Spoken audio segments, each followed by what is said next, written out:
We're often told that leadership is all about climbing that corporate ladder, right? It's about personal success. But what if there's a totally different way to look at it? Today, we're going to explore a new horizon for leadership. One that's not about what you achieve, but about the lasting impact you create for other people. And this idea, man, it really gets to the heart of the matter. Leadership isn't just about having these big, lofty dreams. No, it's about the nitty-gritty work of making those dreams a reality. And maybe even more importantly, it's about bringing other people along with you, paving the way for them on that same path. So, how do we even start to wrap our heads around this new way of thinking? Well, let's begin with a really cool concept called the leadership horizon. Just think of it as a metaphor, a way to visualize the true, untapped potential of leadership in today's world. And I want you to really notice the language here. The horizon, it's not some finish line you cross. It's not a destination. It's a mindset. It's this deep commitment to always be growing, to always be learning, and having the guts to step into completely uncharted territory.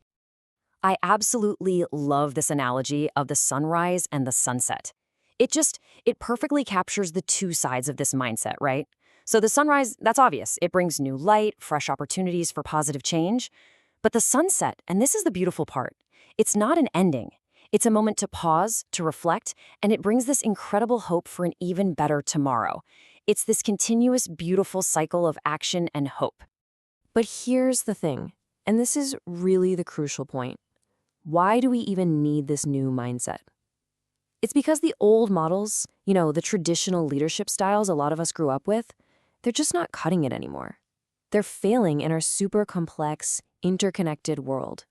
So what's the main culprit here? Well, it really boils down to one thing: ego.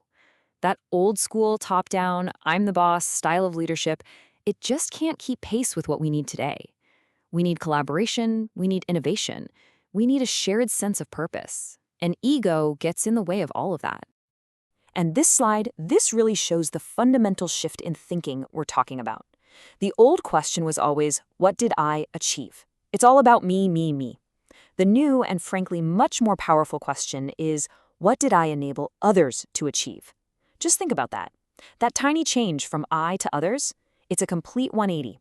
It's a total reorientation of what leadership is all about, moving from self to service.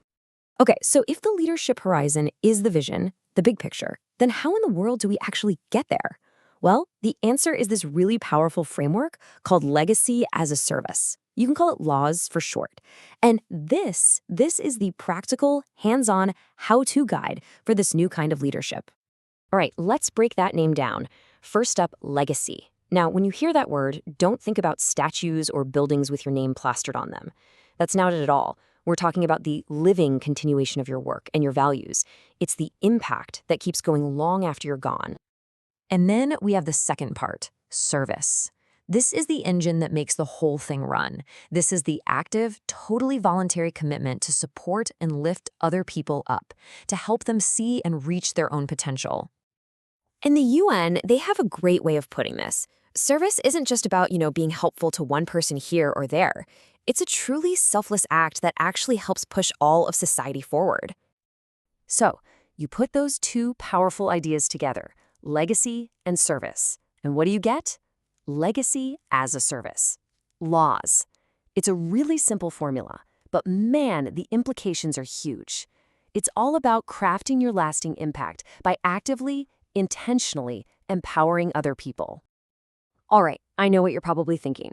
This all sounds great in theory, but what does it actually look like? How do you put it into practice? So let's dive in and see what legacy as a service looks like out in the real world.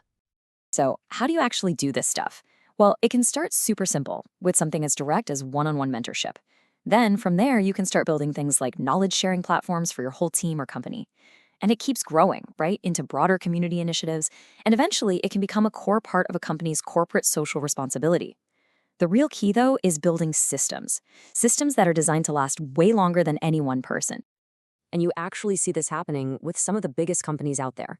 Think about it.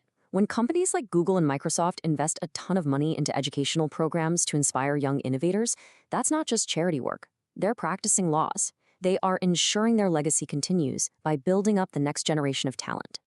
Okay, now let's bring this all back home. Let's make this about you.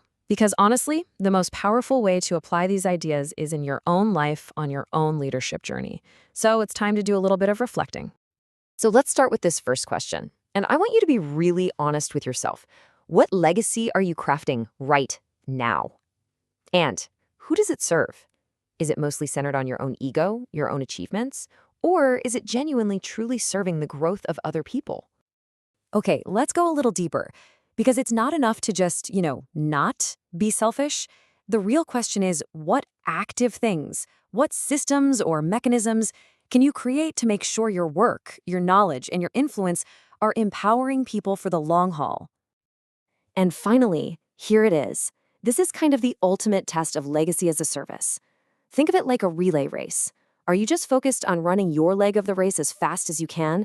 Or are you actively training the next runner, making sure they have everything they need to take that torch and keep going forward?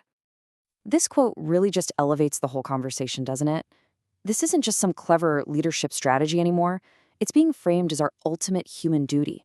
The goal completely shifts away from personal success and toward creating this thriving, sustainable ecosystem where literally everyone has a chance to flourish. So, when you boil it all down, the most crucial takeaway is this. True leadership isn't a position, it's not a title on your business card, it's not about being the boss. It is a deep, profound responsibility to use everything you have, your influence, your skills, your vision, in service of other people. And that's where we'll end it. Your horizon, that huge, expansive, limitless potential, it's out there, waiting for you. And the ultimate question isn't just about how you're going to get there. The real question is, who will you lift up to see it with you? Because that is the only legacy that truly, truly matters.